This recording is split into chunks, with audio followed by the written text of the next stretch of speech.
The man in line to take over the reins of Korea's sprawling Samsung business empire was sentenced to 5 years behind bars on Friday for his role in a corruption scandal that's already toppled former President Park Geun-hye. Lee Jae-yong was found guilty of crimes including offering bribes and perjury. His lawyers have vowed to appeal, meaning the case could go all the way to the nation's highest court. Our Lee Ji-won has more. Found guilty of charges of bribery, perjury, illegal transfer of assets, concealing criminal profits, and embezzlement, Samsung Electronics Vice Chairman Lee Jae-yong has been sentenced to 5 years in prison on Friday.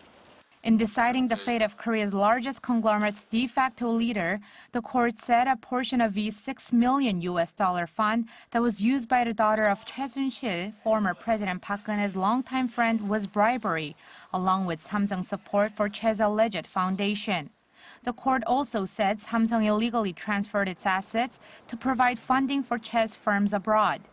With a number of allegations against Lee being upheld, the court also found him guilty of perjury for denying the charges at a parliamentary hearing earlier in the year. But despite the guilty verdict, the sentence has been much reduced compared to the 12 years that prosecutors had recommended earlier in the month, with the court giving Lee the least amount of jail term for his charges. The court said that Samsung had reluctantly complied with former President Park's request for bribes, rather than actively giving bribes in exchange for what it wanted. Samsung Group's de facto leader was accused of providing and promising a total of some $38 million to foundations controlled by Choi.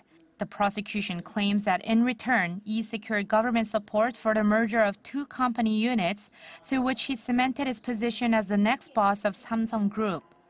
However, Lee's lawyers said that they cannot agree with any of the court's decisions on Friday and that they will file an appeal. Lee's lawyers have been claiming that Lee was not involved in making day-to-day decisions for the group and that the payments were signed off without his knowledge.